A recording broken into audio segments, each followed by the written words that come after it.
How was January for you?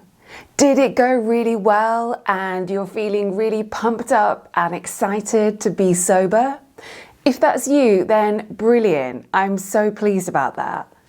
But listen, if you've been struggling or you've actually lost that new year, new me enthusiasm, that's okay.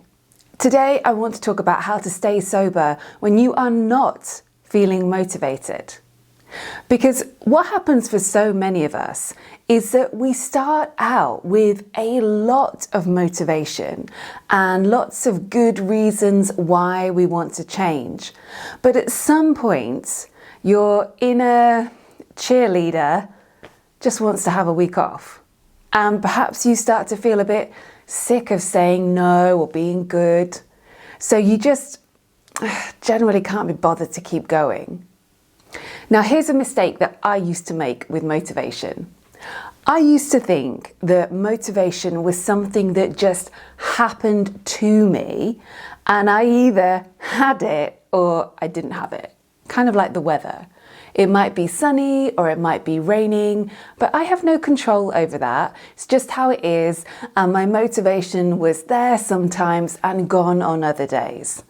And I would tell stories about myself as well, such as, well, I must just not be a very driven person, or I'm not good at staying committed, or I'm an all or nothing person. You know how it goes. The thing I always used to forget to do is to ask why. Why am I feeling unmotivated? And it's our thoughts that create our feelings. So if you're feeling unmotivated, it's probably because you are having some thoughts like, this is too hard, or it's not worth it, or it won't work, or I'm too tired. So what is it that you are thinking about sobriety right now? This is your first step. Get curious about what you're thinking, because knowing this will explain why you're not feeling motivated.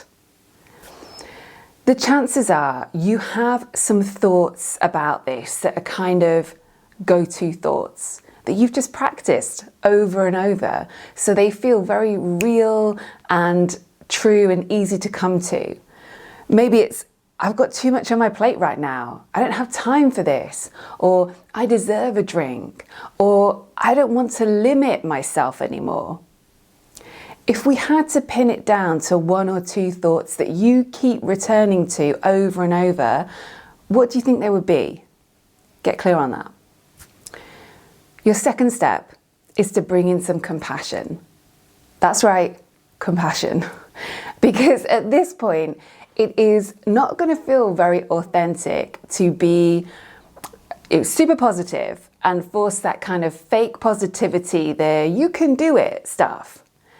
And it's also not going to feel great to adopt that harsh inner critic voice that says, oh, just stop complaining and get over it. So what if you brought in some compassion instead and said to yourself, yeah, of course I don't want to change. Of course I'm tired. Of course I'm going to think it's hard to do something different.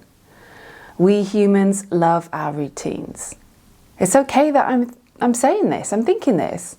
I have actually got a lot on my plate right now. It makes sense. And then, and this is step 3, you want to bring in this killer question. What else is also true? What else is also true? Because you know what? Working on your sobriety might feel tiring, but it's also true that worrying about your drinking all the time is tiring as well. And recovering from the side effects of drinking, that is tiring too. Having to manage your drinking habit, buy your supplies, hide them, dispose of them, and deal with the guilt, that is all mentally tiring as well. Or maybe your thing is that you just feel you deserve a drink.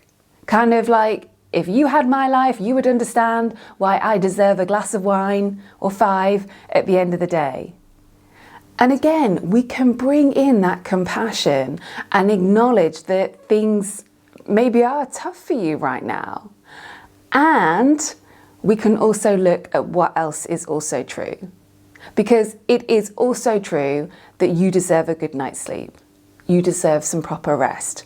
And you won't get that if you're drinking. You also deserve to wake up feeling healthy and calm, not starting the day full of anxiety and slightly ill and on the back foot already. You deserve to find some genuine solutions to life's overwhelm, and you won't ever be able to do that if you are stuck at the bottom of a bottle. So those are my 3 steps for when your motivation runs out. Getting curious about what you're thinking, that was the first one. Then responding to yourself with compassion. And the 3rd step was to find something else that is also true. Just try it. Try these 3 steps. And notice how this isn't about telling yourself off or trying to be this perfect person who never has any doubts, never has any room for nuance.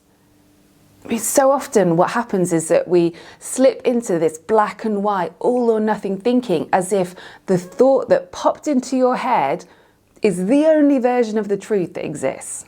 Having a thought like, this is too hard, or I can't be bothered, it doesn't mean that it's game over for you. It doesn't mean that your motivation has left the room and you're going to fail now. It's just an opportunity for you to practice telling the other side of the story. Let me know in the comments if you have been lacking in motivation recently as we sort of approach the end of January. What is it that you've been thinking and telling yourself? How can you notice that, have compassion, and then find out what else is also true? I'd love to hear about it, so let me know in the comments.